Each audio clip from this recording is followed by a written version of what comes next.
जब बजती है रणभेरी,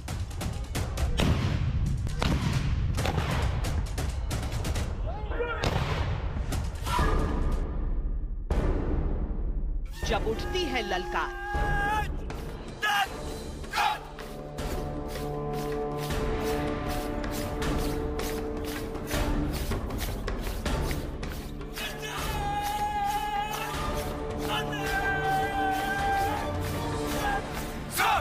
जब रणबांकुरे बोलते हैं धावा, तब देश महाविजय को तैयार।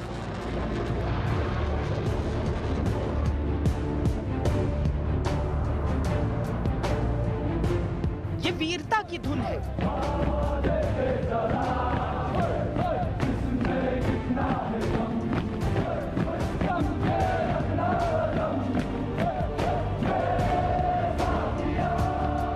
ये रक्षा का प्रण है।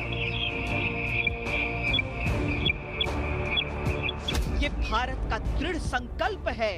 यहां देशभक्ति कण कण है।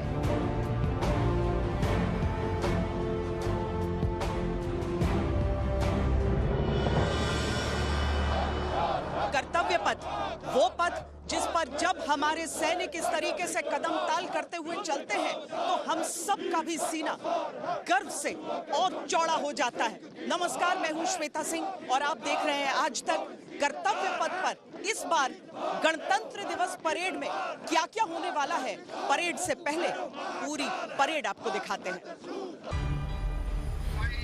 देश के 77वें गणतंत्र दिवस परेड की तैयारी है और इतिहास में पहली बार ये एक समारोहिक नहीं बल्कि युद्धक परेड होगी। यानी मार्च करती हुई टुकड़ियां सजावटी नहीं बल्कि इस रूप में होंगी जैसे जंग के मैदान में आगे बढ़ते हुए योद्धा। वायुसेना के फाइटर और सेना की टुकड़ियां एक साथ जब कर्तव्य पथ पर दिखेंगी तो ऐसा प्रतीत होगा मानो मोर्चे पर आक्रमण की तैयारी है। यकीन मानिए, अब तक जितने भी गणतंत्र दिवस परेड के आप साक्षी बने हैं, इस बार उन सबसे बिल्कुल अलग, बेहद अद्भुत परेड कर्तव्य पथ पर देखेंगे आप। और हम एक एक करके हर उस पहलू की एक्सक्लूसिव तस्वीरें आपको परेड से पहले दिखाएंगे। सबसे पहले मिलिए भारत के भैरव से। समय समय पर अलग अलग तरह की ज़रूरतों के अनुसार अलग अलग बटालियंस रेज किए जाते हैं भारतीय सेना में, लेकिन कहना गलत नहीं होगा कि ये सबसे अनूठी, सबसे अनोखी बटालियन भारतीय सेना की, और सबसे नई भी, भैरव बटालियन। जय भैरव, जय भारत का नारा लगाते हुए, युद्ध घोष करते हुए जब ये कर्तव्य पथ से गुजरेंगे तो हर एक के मन में आएगा कि ये जो टुकड़ी है ये कौन है। तो आइए हम आपका परिचय इनसे कराते हैं।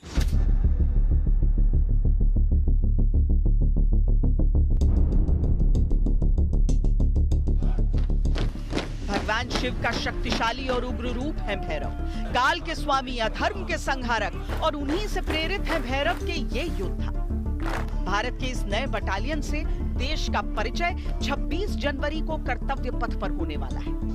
सबसे पहले आपको भैरव बटालियन का जोश से भर देने वाला गीत सुनाते हैं।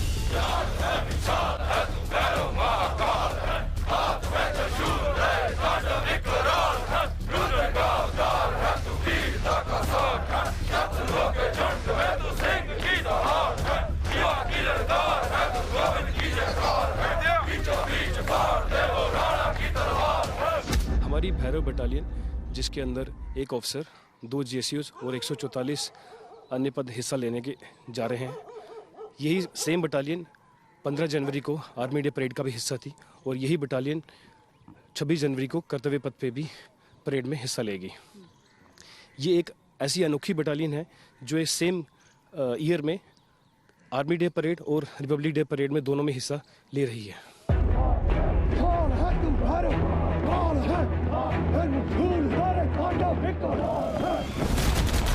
इन सैनिकों को कमांडो ट्रेनिंग हासिल होती है।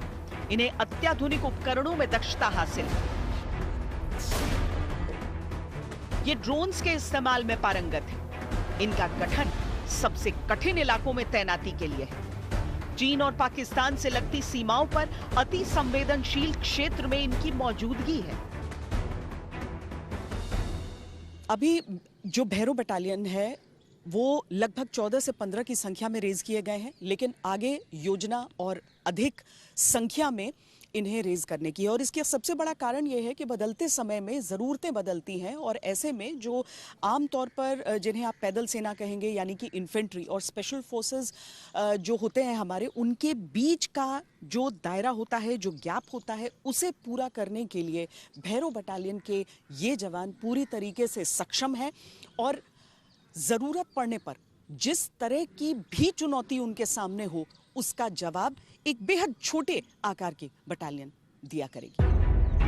वर्तमान का युद्ध बदल चुका है। अब ये गोली बंदूक तक सीमित नहीं है और भैरव बटालियन तकनीकी रूप से समृद्ध है। इन्हें मल्टी डोमेन ऑपरेशन और एयर डिफेंस जैसी आधुनिक वॉर टेक्निक में ट्रेनिंग दी जाती है। हर सैनिक को ड्रोन ऑपरेट करने की ट्रेनिंग है। ये नाइट ऑपरेशंस में खास महारत रखते हैं। नई बटालियन भी इसको हम कह सकते हैं भारतीय सेना की, लेकिन इसके साथ ही इसकी खासियत जो है वो बताई जा रही है कि एक गैप को ब्रिज करना, जो कि एक नॉर्मल इन्फेंट्री बटालियन होती है और स्पेशल फोर्सेस होती है। जी हाँ, ये एक क्रिटिकल रिक्वायरमेंट थी और as per the decade of modernisation, जिसके अंदर एक बहुत ही क्रिटिकल गैप, ऑपरेशनल गैप को ब्रिज किया जा रहा है, जो कि पैरा एसएफ और नॉर्मल इन्फेंट्री बटालियन के बीच में स्थित रहेगी। टास्क के मुताबिक इसका आकार नॉर्मल इन्फेंट्री बटालियन से छोटा रखा गया है, बट इनके पास काफ़ी ज़्यादा न्यू जनरेशन वेपन्स और इक्विपमेंट दिया गया है, जिससे कि हम इफ़ेक्टिव ऑपरेशंस और टारगेट एरिया पे डिस्ट्रक्शन कर सकते हैं। भारतीय सेना में फिलहाल भैरों की 15 बटालियन रेज की गई, लेकिन जरूरत को देखते हुए इस संख्या को 25 तक बढ़ाने की योजना है। दिलचस्प है इस रेजिमेंट का युद्ध घोष।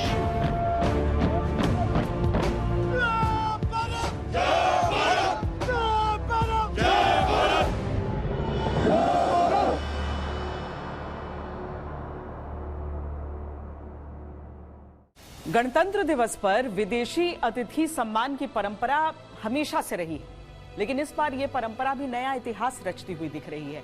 भारत ने किसी देश के शीर्ष नेता को नहीं बल्कि यूरोपीय यूनियन के नेतृत्व को गणतंत्र दिवस परेड में अतिथि सम्मान के लिए आमंत्रित किया है। इस बार गणतंत्र दिवस परेड की शोभा बढ़ाएंगे यूरोपीय परिषद के अध्यक्ष एंटोनियो लुइस सैंटोस डा कोस्टा और यूरोपीय कमीशन की अध्यक्ष उर्सुला वॉन डर लेन। यूरोपीय यूनियन के नेताओं को निमंत्रण ऐसे समय में दिया गया है जब दुनिया की राजनीति तेजी से बदल रही है।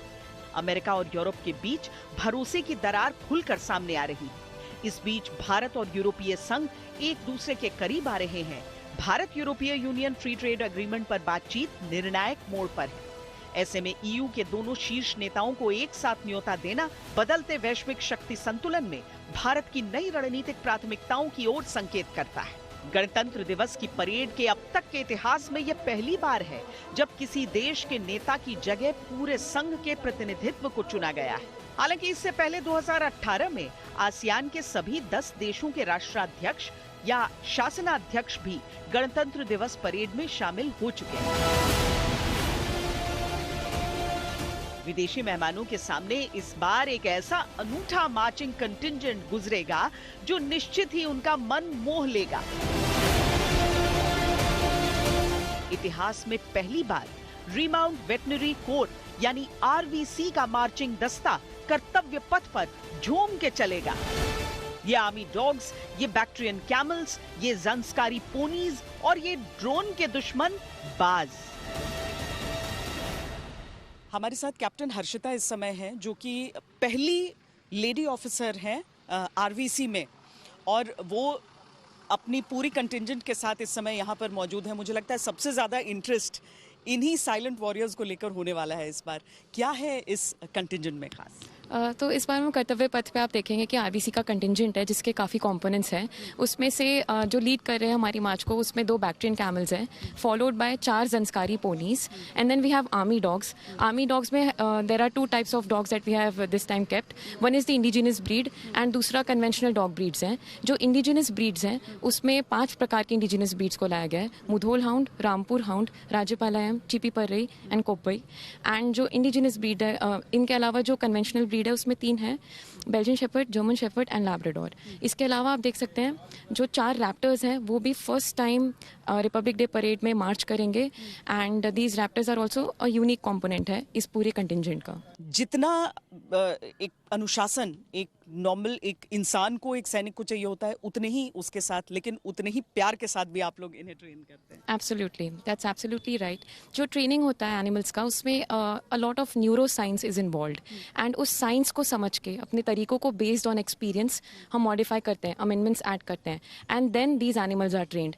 अगर आपको पता चल गया कि क्या न्यूरो साइंस है उसके पीछे, then both the birds as well as dogs are highly trainable animals. ये बेजुबान है पर बुद्धिमान है, ये खूंखार है पर अनुशासित है, ये निर्भीक है पर बिल्कुल मासूम, दुश्मन के दुश्मन और दोस्तों के दोस्त भारतीय सेना के ही संस्कार लिए ये सैनिक है हिंदुस्तान के। सेना मुख्य रूप से बेल्जियन मैलोनॉय, जर्मन शेपर्ड और लैब्राडोर को ट्रेन करती रही है, पर पिछले कुछ सालों में कई भारतीय प्रजातियां जैसे मुधोल हाउंड, चिपीपराई, रामपुर हाउंड, कोम्बई और राजापलायम को भी शामिल किया गया है।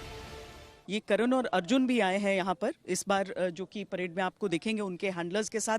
बड़ी कठिन होती है ट्रेनिंग, वो बहुत कठिन होता है कि किस तरीके से, देखिए इंसानों की ट्रेनिंग और इनकी ट्रेनिंग बहुत डिफरेंट होती है, बहुत अलग होती है। एक सोल्जर की अपनी ट्रेनिंग भी चलती है और उस पेशेंस के साथ आप बाकी को भी सिखाते हैं। अब देखिए इस तरफ जो आप देख रहे हैं वो हमारे इंडी ब्रीड्स हैं, और उस तरफ जो देख रहे हैं वो हमारे विदेशी ब्रीड्स हैं, लेकिन विदेशी केवल नाम के, उनसे ज़्यादा हिंदुस्तानी कोई नहीं हो सकता है, क्योंकि वो पूरी तरीके से देश की हिफाजत में लगे रहते हैं। अब अगर थोड़ी बहुत जो जानकारी मेरी है उस हिसाब से, ये रामपुर हाउंड, ये सब, ये चिपीपराई है, ये मुधोल हाउंड है, और पीछे जो है वो ये दोनों, हाँ कम्बोई, ये कहाँ का ब्रीड होता है? अच्छा, साउथ इंडिया का है ये। तो इनको आप इस तरफ देख रहे हैं, और देखिए ये जो ग्लासेस लगे हुए हैं सर, ये जो आंखों पर जो हम ग्लासेस इनके देख रहे हैं, ये किस तरह का आईवेयर है, किस तरह का? जो ये आप इनके इंडिजिनस ब्रीड्स पे देख रहे हैं, ये बेसिकली इनको धूल से बचाने के लिए, इनकी आंखों की प्रोटेक्शन के लिए है। और जो आप यहाँ देख रहे हैं, ये आप समझ सकते हैं एक मॉडल है, जिस तरह से आजकल K9 विजन सिस्टम्स जो हैं वो धीरे धीरे इंडक्ट हो रहे हैं डॉग्स के साथ मिशंस के लिए, जिसमें फीड देने की कैपेबिलिटी होती है। रेडियो फ्रिक्वेंसी पर चलते हुए ऑडियो विजुअल फीड पीछे कमांड पोस्ट को वो दे सकते हैं, जिससे कि कमांडर जो इंचार्ज हैं स्पेशल फोर्सेस, इनको हमेशा से, अब काफ़ी समय से यूज़ करें। इतना कुछ कर सकता है जी, आईवीआर इतना कुछ कर सकता है। इसका नाम इसलिए K9 विजन सिस्टम रखा गया। ये डॉग्स स्पेशल फोर्सेस के साथ स्पेशल गियर पहनकर ऑपरेशंस में जाते हैं। इन वफादार साथियों की जरूरत देश के हर हिस्से में तैनात भारतीय सेना की यूनिट्स को होती है, कभी बचाने के लिए, कहीं हराने के लिए, कभी ढूंढने के लिए, कहीं रोकने के लिए। ये प्रशिक्षित किए जाते हैं एक सैनिक की हर भूमिका के लिए, और अब ये पहली बार आ रहे हैं कर्तव्य पथ पर। एक वो ऊंट होते हैं जिन्हें आप रेगिस्तान में देखते हैं, राजस्थान में देखते हैं, लेकिन जिसे ठंडा रेगिस्तान कहा जाता है यानी लद्दाख, वहाँ पर खासकर नुब्रा वैली में ये कैमल्स दिखते हैं, जिन्हें सामान्य भाषा में हम कहते हैं डबल हम्प्ड कैमल्स, लेकिन वैसे क्या कहते हैं? इनको बैक्ट्रियन कैमल बोलते हैं वैसे। और ये अपने राजस्थानी ऊँट है, उनसे बिल्कुल अलग होते हैं। ये कार्य करने के लिए बहुत ही ज़्यादा सक्षम होते हैं। ये 250 से 300 kg वेट सियाचिन ग्लेशियर वाले इलाकों में, 250 से 300 जी, सियाचिन वाले इलाके में, बर्फीले इलाके में ये लेके जाते हैं, और पेट्रोलिंग के भी हमारे काम आते हैं। इनको आप लोग सब लेकर आए हैं वहाँ से, कितना टाइम लगा? आप वहीं के हैं रहने वाले? जी, वहीं से। वहाँ तो हम 8 दिन लगा। 8 दिन जी अच्छा जी। और अभी इसको क्या दिल्ली का मौसम ठीक लग रहा होगा या नहीं? अभी तो ठीक लग रहा है, अभी तो ये मौसम ठंडी इलाके में जी। अभी 1 महीने के बाद तो इसको और गर्मी लगेगा। पर इतने बाल हैं उसमें, मतलब वहां पर तो फायदा इसका ही है, इसकी जैसी बनावट है उसका ही। हाँ, जिस प्रकार से वहाँ पे मतलब रह सकते हैं, बर्फीले यानी बर्फ़ पड़ती है, यानी कि जो आप सनॉफ गिरती है वो इस बालों की वजह से नीचे गिर जाती है। और यहाँ पे अभी ठंडी है, इस वजह से यहाँ पे ऑब्जर्व जल्दी कर जाते हैं, इस पे नहीं ठहर पाता है। और ये ऑब्जर्व यानी कि हिंदी, इंग्लिश, ये कैसी भी भाषा में समझ सकता है, जल्दी इंग्लिश पकड़ता है। जैसे कि कम कम कम कम तो नज़दीक आएगा, नियर मी, वो सारी भाषा, यानी इंग्लिश ली ज़्यादा समझता है और हिंदी भी समझता है। अच्छा, जैसे डॉग्स रिस्पॉन्ड करते हैं वो भाषा पे रिस्पॉन्ड जैसे इसका हैंडलर यानी जो राइडर इसको बताता है उस पे ये काम करता है। जिस प्रकार मैं इसको लुकअप बोलूँ तो ये अप करेगा, इसको डाउन बोलूँ तो डाउन, हर प्रकार की भाषा में ये अपना काम करता रहता है। ये बहुत दूर से आए हैं ये खास मेहमान जो हैं, लद्दाख से, ज़ंस्कार की पोनीज हैं। Yes, ma'am. These are Zanskar. These 4 of them are called as Zanskari ponies. They hail from Zanskar Valley, presently deployed in Siachen Glacier. तो सियाचिन से आए हैं। Yes, sir. Siachen base camp से हम ले आए हैं इनको directly, और उनको लाने में 10 दिन लग गया. These ponies play a very formidable role in terms of AT, animal transport, providing crucial stores and ammunition supplies to the post on a daily basis. ये हमारे साथी ग्लेशियर में ड्यूटी करते, दुर्गम से दुर्गम रास्ते, कारावास के रास्ते में भी ये अपना आप रास्ता ढूंढ के भी चला जाता है। कभी कभी ऐसा भी होता है मैम, जैसे हमें रास्ता नहीं मिलता लेकिन इन्होंने हमें खुद रास्ता दिखा के जाता है। तो ग्लेशियर में कारावास बहुत गहराई होता है जिनका कोई आज तक नापा नहीं जाता, उसमें भी थोड़ा सा रास्ता जिसमें खाली पैर ही घुस सकता है, उसमें भी ये 60-60 केजी वजन लेके अपना मुकाम तक पहुंचते हैं। साथ ही आरवीसी के इस कंटिंजेंट में देश के परिंदे भी पर मारेंगे। आसमानी खतरे जैसे ड्रोन से निपटने में ये पक्षी ट्रेनिंग पाते हैं।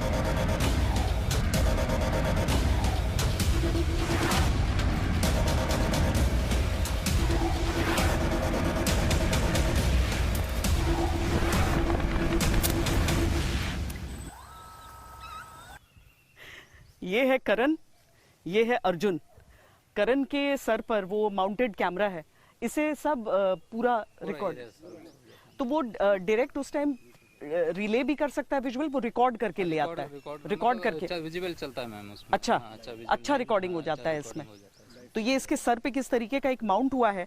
दरअसल भारतीय सेना की खासियत ये है ना कि वो केवल उन चीजों को नहीं जो अवेलेबल हैं, बल्कि उसको किस तरीके से अपनी जरूरत के अनुसार उसे मोल्ड किया जाता है, ये उसके लिए विश्व प्रसिद्ध है। ये ट्रेनिंग रहती है कि ये उड़कर जाएंगे, उन ड्रोन्स को मारकर गिराएंगे, और उसके बाद जब इनका जो प्रशिक्षक है वो जब सीटी बजाता है तो वो वापस उसके हाथों पर वो चले आते हैं, उन हाथों पर बैठने के लिए। दुनिया की बाकी सेनाएं भी ये सीखना चाहती हैं, लेकिन यहाँ पर देखिए कि किस तरीके से न केवल करण अर्जुन की जोड़ी, बल्कि जो पीछे आपको और भी सारे इस रिहैबिलिटेशन सेंटर में नजर आ रहे हैं बर्ड्स, उन सबको ये खास ट्रेनिंग दी जा रही है।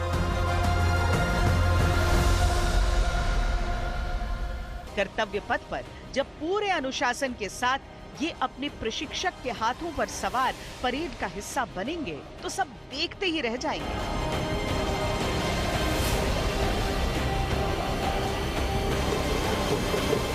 गणतंत्र दिवस परेड में वंदे मातरम के 150 वर्ष पूरे होने का भी उत्सव है, और परेड की शुरुआत ही वंदे मातरम की धुन को अलग अलग वाद्य यंत्रों से बजाते हुए कलाकारों के साथ होगा।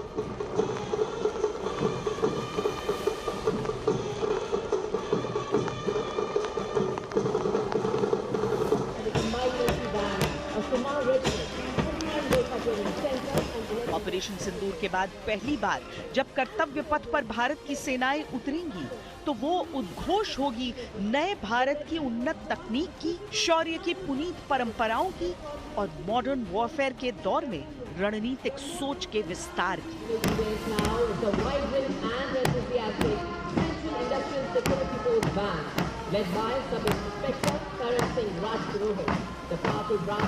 वो सब दिखेगा जिस पर देश को नाज है, वो सब महसूस होगा जिससे देश की शान है, और वो सब गर्जनाएं सुनाई देंगी जिनको सुनकर दुश्मन के हौसले टूट जाते हैं। खड़गा चक्र एवं नवस्त्र 81। अगला वाहन मंचूर इंटीग्रेटेड ऑपरेशन सेंटर। इस बार की परेड नमन है देश के उन प्रयासों के लिए जिनके दम पर भारत का भाल उन्नत रहता है। देश का मन गौरवान्वित रहता है। इस परेड के साथ कर्तव्य पथ पर उतरेगा आत्मनिर्भर, सशक्त और सक्षम भारत, जो हरदम पूरी तरह तैयार है।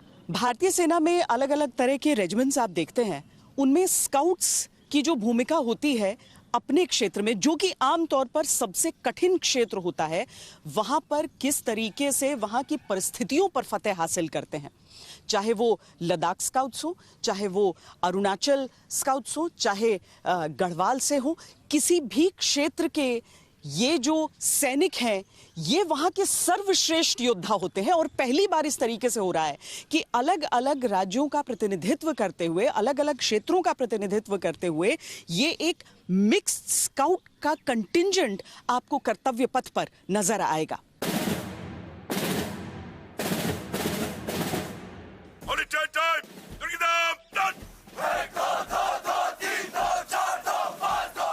परेड का ये एक और पहलू है जो हो रहा है पहली बार। ये स्पेशलाइज्ड क्षेत्र विशेष दस्ते होते हैं जो आमतौर पर हाई ऑल्टीट्यूड पहाड़ी इलाकों के लिए गठित होते हैं। मिसाल के तौर पर लद्दाख स्काउट्स, जो लद्दाख के कठिन इलाके में तैनात होते हैं। इन्हें स्नो वॉरियर्स भी कहा जाता है।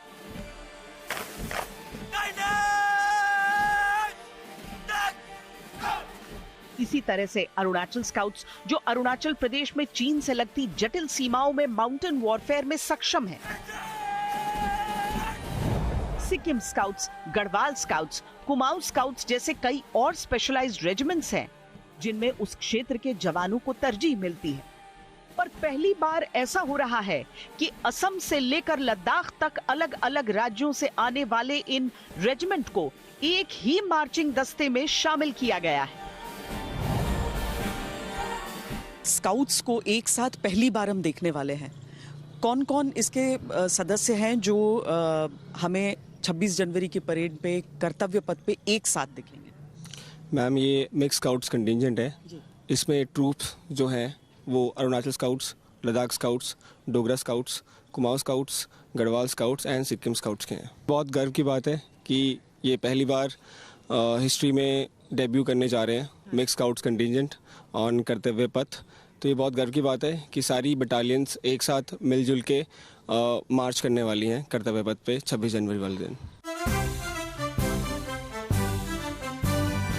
ये विविधता में एकता की भारत की तस्वीर का एक ऐसा सशक्त नमूना है जो इनके कदम ताल में दुनिया महसूस करेगी। साथ ही दिखेगा इनका खास पहनावा। जो आपने हमें ये ड्रेस पहना हुआ देखा है, this is called ECWCS clothing. इसको 3 लेयर सूट भी बोलते हैं। सबसे फर्स्ट लेयर इसमें जो होता है वो है black, second layer all green, third layer all white with RI boots. जो ये स्पेशल किट है, ये सब ज़ीरो टेम्परेचर एरियाज़ में काफ़ी हमें मदद करता है। अलग अलग क्षेत्रों, अलग अलग दस्तों से एक साथ आने के बावजूद इनकी एकता अद्भुत है। इस बार की परेड में भी हम नारी शक्ति का विस्तार देखेंगे। सेना, नौसेना, वायुसेना, अर्धसैनिक बल, सबकी टुकड़ियों में महिलाओं का नेतृत्व और प्रतिनिधित्व दिखेगा। –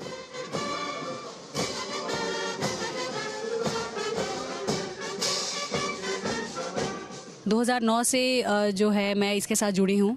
मैं NCC कैडेट थी, सीनियर विंग पंजाब डायरेक्टरेट से मैंने राजपथ पे परेड की थी विद ड्यूटी, डिवोशन और डिवोशन के आइडियल्स के साथ।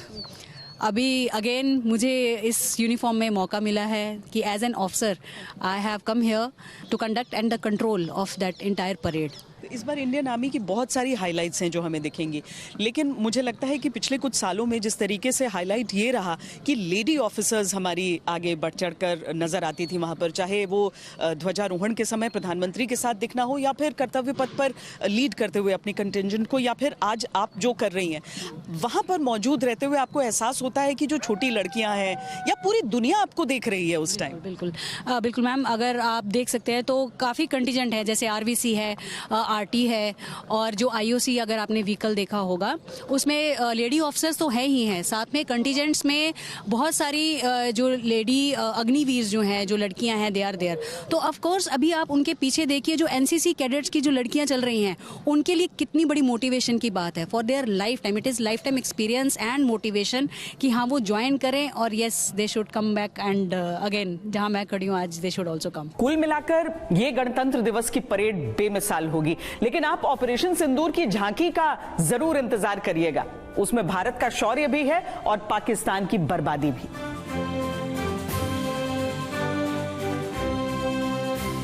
जो हमारे प्लेटफॉर्म्स थे जो हमने यूज़ किए हैं ऑप सिंदूर में, उनको वायुसेना, थल सेना और नौसेना के प्लेटफॉर्म्स और पाकिस्तान का डिस्ट्रॉयड इंफ्रास्ट्रक्चर जो मीडिया में काफ़ी आया था, उनके एयर बेसेस जो आप सबने देखे, उनके एयरक्राफ्ट्स, उनके हैंगर्स जो डिस्ट्रॉय हुए हैं, तो हमने भारत एक तरफ, पाकिस्तान एक तरफ, हमारी मारक क्षमता एक तरफ और उनका टारगेट्स को डिस्ट्रॉय करना एक तरफ, वो दर्शाया।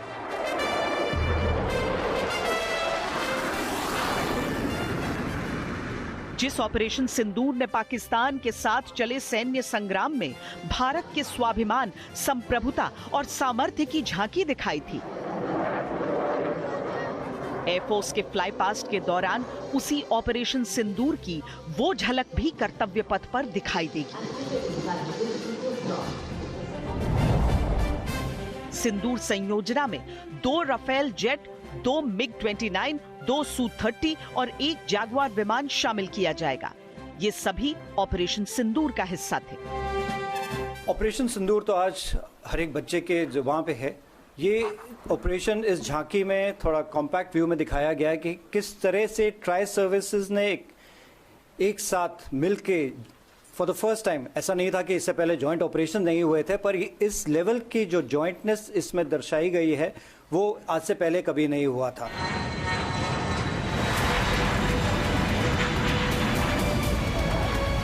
ऑपरेशन सिंदूर की संयोजना में जब विमान कर्तव्य पथ के ऊपर से उड़ान भरेंगे, तब हर भारतवासी गर्व के उन पलों का अनुभव कर सकेगा जिन्होंने पाकिस्तान को सबक सिखाया था।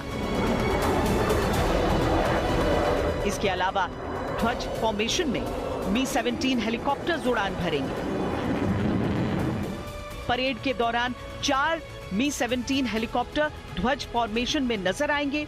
ये हेलीकॉप्टर राष्ट्रीय ध्वज, थल सेना, नौसेना, भारतीय वायुसेना के ध्वज लहराते हुए उड़ान भरेंगे। इस बार का मुख्य आकर्षण सेना का फेज्ड बैटल एरे फॉर्मेशन होगा।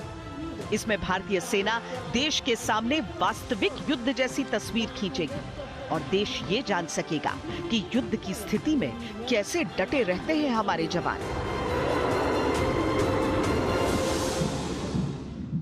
भारतीय नौसेना का खौफ दुश्मनों के भीतर इस कदर है कि याद करिए ऑपरेशन सिंदूर में जब उन्हें केवल इस बात का एहसास हो गया था कि भारतीय नौसेना तैयार है, तो उसके आगे वो शांति के लिए गिड़गिड़ाने लगे थे। प्रधानमंत्री नरेंद्र मोदी ने भी अपनी तरफ से ये बात कई मंचों पर दोहराई है। यहाँ पर अगर आप एक महिला अधिकारी को भी इसकी अगुवाई करते हुए देख रही हैं, उस किरदार में देख रहे हैं, तो इसका सीधा मतलब है कि बातें भारत में केवल संकेतों की नहीं की जाती हैं, वाकई जमीन की यह हकीकत होती है। और इसीलिए यहाँ पर भी आप भारतीय नौसेना की इस झांकी पर उन महिला अधिकारियों को तैनात ऊपर देखिए, यहाँ पर भारत की नौसैनिक ताकत को प्रदर्शित यहाँ पर किया गया। आज मैं बात नहीं करूँगा और ना आप बात करोगे, आप लोगों की मार्चिंग बात करेंगे, समझ में आ रहा है? परेड में भारतीय नौसेना भी लड़ाई के लिए तैयार, एकजुट और आत्मनिर्भर बल के संकल्प के साथ शामिल होगी। नौसेना के मार्चिंग दस्ते में 144 नौसैनिक शामिल होंगे जो अलग अलग राज्यों और केंद्र शासित प्रदेशों में भारतीय नेवी का प्रतिनिधित्व करेंगे।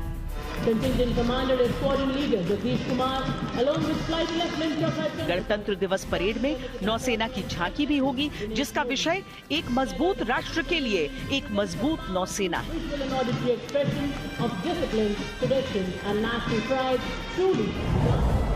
झांकी में 5वीं शताब्दी में निर्मित जहाज के साथ साथ मराठा नौसेना के गुरब श्रेणी के पोत और आधुनिक स्वदेशी प्लेटफॉर्म जैसे विमान वाहक पोत INS विक्रांत, INS हिमगिरी और INS उदयगिरी, कलवरी श्रेणी की पनडुब्बी और G7 7R संचार उपग्रह प्रदर्शित किए जाएंगे।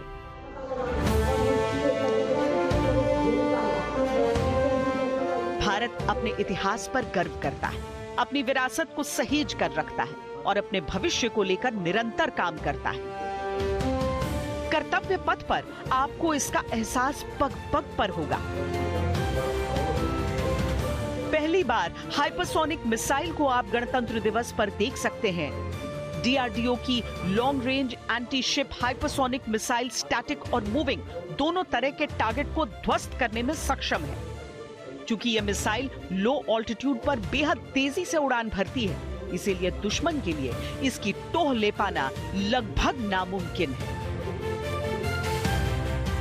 गणतंत्र दिवस परेड में ब्रह्मोस से लेकर अर्जुन और T-90 टैंक हैं, इन्फेंट्री कॉम्बैट व्हीकल है, अनमैन्ड ग्राउंड व्हीकल, तरह तरह के ड्रोन्स, भारत की ताकत बताते तमाम तरह के उपकरण भी हैं और बेहद खास होगा एकीकृत युद्ध प्रणाली को देखना।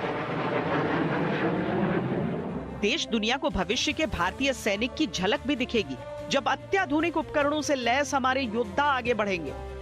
देखने में किसी डॉग की तरह ये है रोबोटिक म्यूल्स। म्यूल यानी मल्टी यूटिलिटी लेग्ड इक्विपमेंट। यहां भी हम आपको बताएंगे कि परेड में नजर आने वाली कोई चीज दिखावटी नहीं है, बल्कि सैनिक असली परिस्थितियों में इनका इस्तेमाल करते हैं। में आप देख सकते हैं 150 किलोमीटर ग्रुप में 4 रॉकेट और 300 किलोमीटर ग्रुप में 2 रॉकेट। जल, थल और नौसेना के साथ साथ अर्धसैनिक और पुलिस बलों के भी दस्ते समारोह में शामिल होंगे। हर बार की तरह पारंपरिक पोशाक से सजे धजे ऊंटों पर BSF के जवान सवार होकर निकलेंगे, तो CISF, CRPF, ITBP के भी मार्चिंग कंटिंजेंट्स कदम ताल करेंगे। सैन्य ताकत के साथ साथ राज्यों और मंत्रालयों की भी झांकियां होंगी। इस बार कुल 30 झांकियां देश की एकता, आत्मनिर्भरता और समावेशी विकास की झलक दिखाएंगी। जिन राज्यों और केंद्र शासित प्रदेशों को इस बार गणतंत्र दिवस पर मौका मिला है, उनमें शामिल हैं असम, छत्तीसगढ़, गुजरात, हिमाचल प्रदेश, जम्मू कश्मीर, केरल, महाराष्ट्र, मणिपुर, नागालैंड, ओडिशा, पुडुचेरी, राजस्थान, तमिलनाडु, उत्तर प्रदेश, पश्चिम बंगाल, मध्य प्रदेश और पंजाब। इससे बड़ी मतलब हमारे लिए कोई खुशी की बात ही नहीं है कि राजस्थान जो इंडिया को रिप्रेजेंट कर रहा है अपनी तरह से। इसके माध्यम से हम जो छत्तीसगढ़ में अटल नगर में बना हुआ है डिजिटल संग्रहालय जनजाति नायकों पर आधारित है, उसको हमने डिपिक्ट किया है, जिसका उद्घाटन माननीय प्रधानमंत्री जी ने किया था। परेड से पहले पूरी परेड की ये झलक थी। अभी के लिए इतना ही। अभिषेक सिंह और कैमरा पर्सन हितेश कुमार के साथ मुझे दीजिए इजाजत। देश और दुनिया की बाकी खबरों के लिए आप देखते रहिए आज तक।